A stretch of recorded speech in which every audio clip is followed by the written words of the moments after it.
C'est le couvre-feu. Tu sors dans la rue, la nuit. Je suis ici parce que je voulais qu'on soit heureux. Je voulais qu'on soit ensemble, qu'on ait une vie.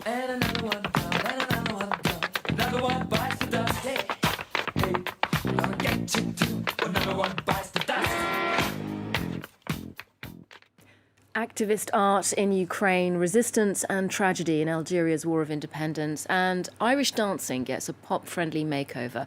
That's all coming up in today's show. We're starting with an arresting image, now on the cover of Time magazine and pasted on the ground in the centre of Lviv.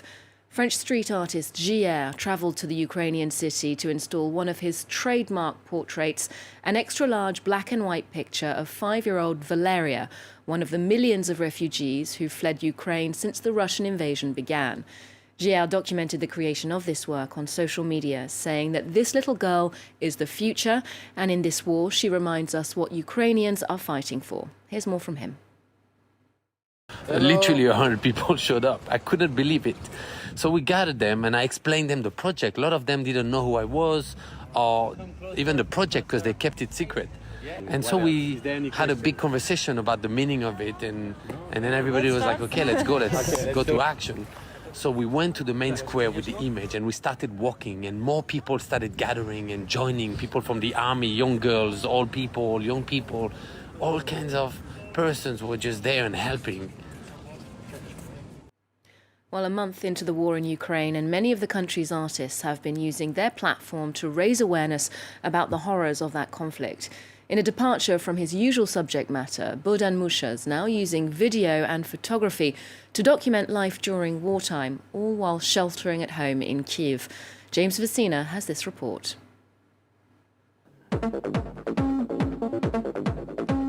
Two videos recorded just months apart. On the left, with soldiers parading in the background, is a summer day in Kyiv, while the video on the right was filmed just a couple of weeks ago, after bombs fell on the outskirts of the Ukrainian capital. Like on the first video I made with the Ukrainian troops, it was like the mood of like sunny days, the mood of the optimistic of our army, like our strong nation. And when you see all this and hear all this bombing, you can feel this deep pain in yourself, because you just can't understand why it's happened. One country is trying to destroy another country. Bohdan Musha continues to capture the daily lives of Ukrainians still in the country and uploads his photographs online. His art helps him get through these challenging times. I'm not fighting right now. I'm not on the front line, but I do believe in our army, and I do believe that hopefully do believe that like I not have to fight and I don't have to kill the peoples, because in the first day of the war I just like told to myself that like I'm not going to do this because it's gonna kill my sensitivity, and like for artists I think it's really hard to live with this after.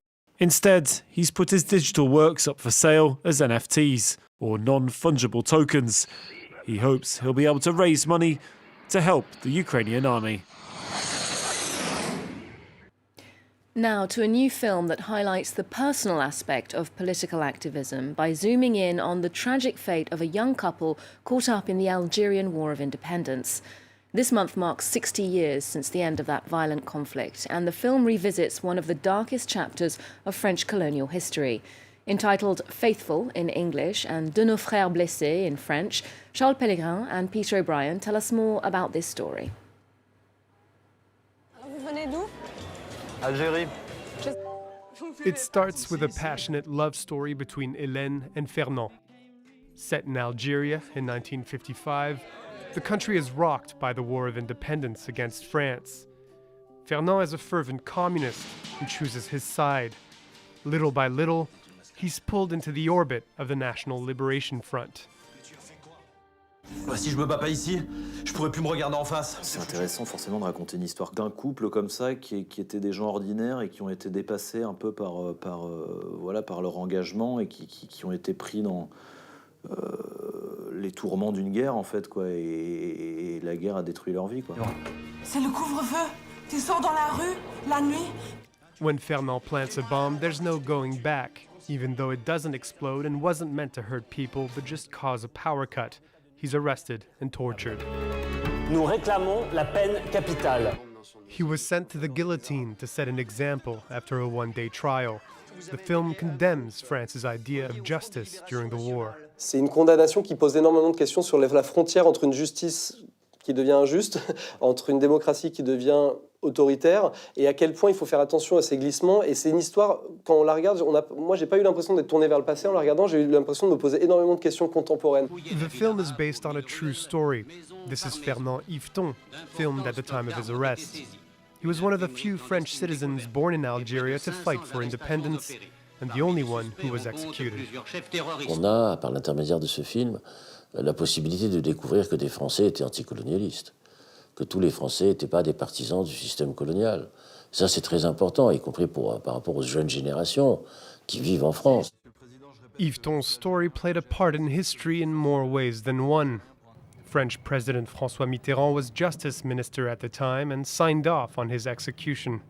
His conscience heavy with guilt, he was the one to usher in the abolition of the death penalty when he came to power in 1981. Next, to a dance crew that have been taking the traditions of the Emerald Isle to the world. Irish dancing has had a revamp recently, courtesy of Cowger. The viral dance sensation has attracted millions of followers on social media thanks to their rigorously rehearsed routines, all set to mainstream tunes.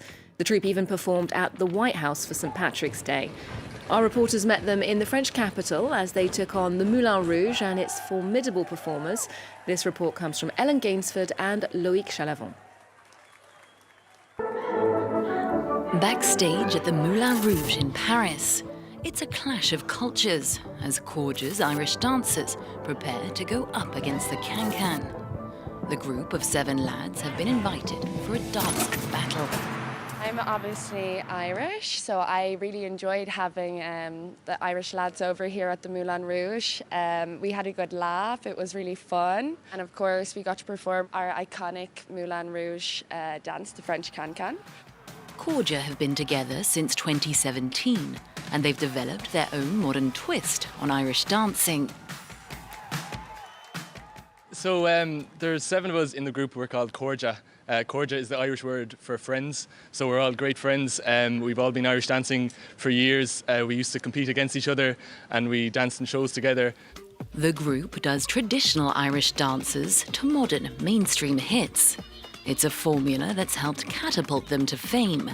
Corja have more than 2.6 million followers on TikTok, and their videos get hundreds of thousands of views. So it was during the lockdown in 2020 when we decided to come together and make the best out of a bad situation when the stage was taken away from us, and we started posting videos on TikTok and Instagram. Watched around the world, they have fans in the US, Russia and the Philippines. And on their trip to Paris, they've picked up some more. We bumped into the Irish dancers, and it was really great. Really great. My son did Irish dancing at school, and it's lovely. It's very, very well done. Corja are hoping to bring their dancers to an even wider audience soon with a stage show.